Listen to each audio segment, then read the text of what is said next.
Mientras gran parte del mundo se levanta contra la ideología de género, sus promotores tienden a responder que la ideología de género en verdad no existe.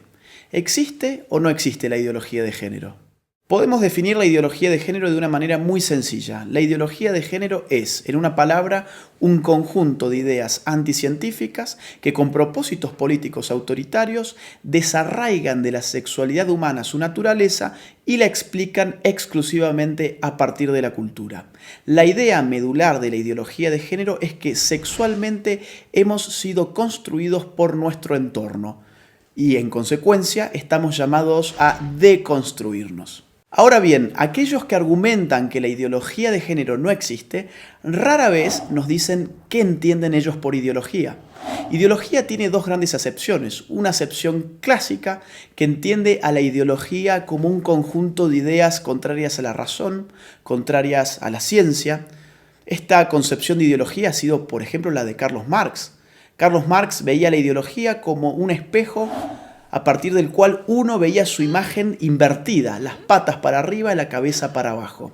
Otra acepción de ideología la brinda hoy en día la ciencia política, que entiende por ideología un conjunto de ideas que, al margen de su veracidad o de su error, sirven para movilizar grupos sociales y políticos específicos. ¿La ideología de género existe o no existe entonces? Tanto si tomamos la primera acepción como la segunda acepción de ideología, la ideología de género es efectivamente una ideología. No solamente porque se opone a la ciencia biológica, a la anatomía, a la fisiología, a la psicobiología, a la genética, a la embriología, a las neurociencias, sino porque además ese conjunto de ideas mistificadoras y falsas sirven para catalizar la movilización política de dos grupos específicos, las feministas más radicales por un lado y los movimientos LGBT por el otro. Ahora bien, el problema con la ideología de género no es simplemente que sea una ideología, no es simplemente que sea anticientífica.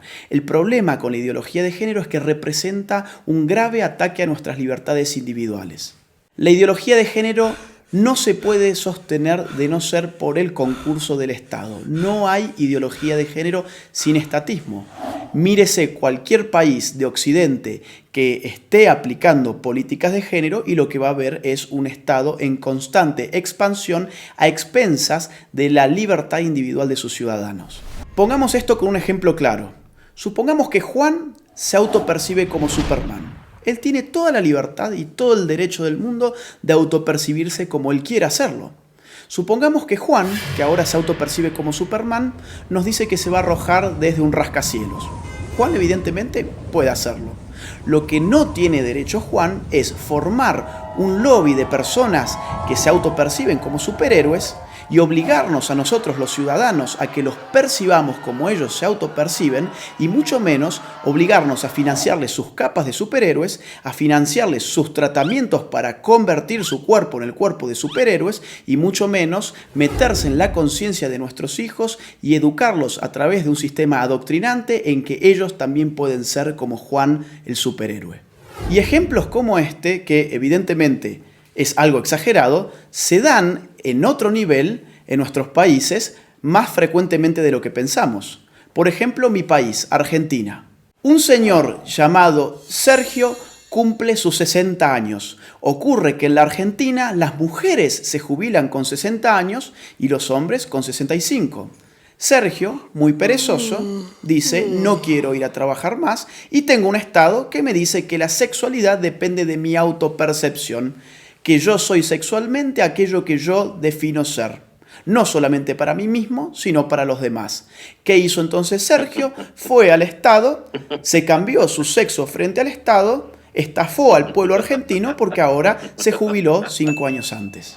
En Argentina también estamos pagando con nuestros impuestos un programa de televisión pública que se llama Todes. Sí, Todes, porque ahora todos somos tan tontos que no sabíamos hablar y estas élites iluminadas de la ideología de género nos van a reeducar en nuestra forma de hablar.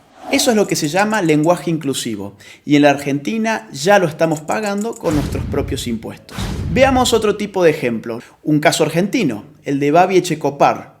Un periodista, locutor, tiene un programa de radio, fue muy crítico con las feministas y recibió una sanción de la justicia. La justicia le ha ordenado ahora al señor Echecopar que él tiene que darle un espacio en su programa radial a feministas y, entre comillas, especialistas en género, durante X cantidad de minutos todos los días.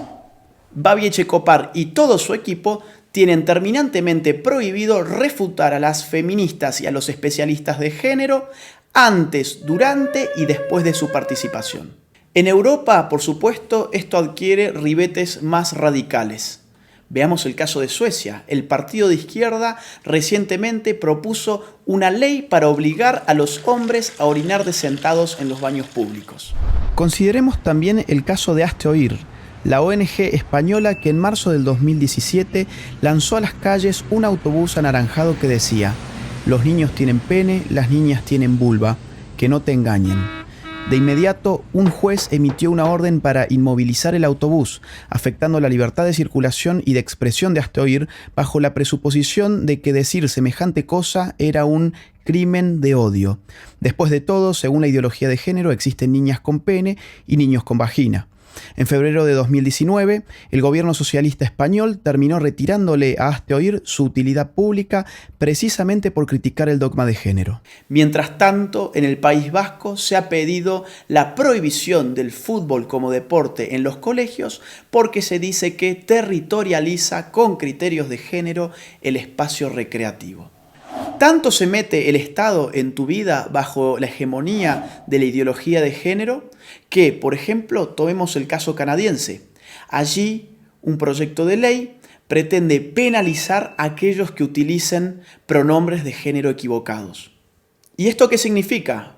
Por ejemplo, yo, llamándome Agustín, si en Canadá digo que en verdad soy Agustina y me autopercibo como una mujer, y un canadiense se confunde y me trata a mí como él en vez de ella, yo podría judicializarlo y él podría terminar hasta 6 meses preso por no aplicar el pronombre de género correcto respecto de mi nueva identidad de género. Pensemos, si no, en otro reciente caso de la Argentina. Florencia de la B, un travesti muy famoso de mi país, recientemente en la ciudad de Carlos Paz, ganó el premio a la actriz del año. A un locutor cordobés se le cruzó por la cabeza criticar esa premiación alegando que el premio a la actriz del año correspondía a una mujer. Hoy ese locutor está enfrentando un proceso judicial y ha sido ya castigado por instituciones estatales por expresar su opinión al respecto. Los ejemplos abundan y llevaría horas enunciarlos todos. Lo bueno es que en América Latina tenemos todavía la posibilidad de levantarnos. Todavía estamos a tiempo para decirle no a la ideología de género, sí a la vida, sí a la familia, sí a la libertad. La ideología de género ofrece liberación, pero uno da vuelta a la página y se encuentra en todos los casos con una nueva prohibición. Se encuentra con un Estado avasallando los derechos individuales de sus ciudadanos, aumentándole los impuestos, diciéndoles qué pensar, qué no pensar, cómo hablar y cómo no hablar. Nadie que defienda verdaderamente la libertad individual puede estar en favor de una ideología que no solamente amplifica las dimensiones del Estado, sino que se mete con lo más íntimo del ser humano, con su conciencia. Por eso es imprescindible, ahora más que nunca, y aprovechando la pluralidad de fuentes que la red nos ofrece, salir finalmente de la ignorancia, contrastar las informaciones para poder tener una opinión verdaderamente propia y libre. Soy Agustín Laje para los ignorantes. Gracias por ver este video, te invitamos a compartirlo y a seguir a los ignorantes en sus redes sociales.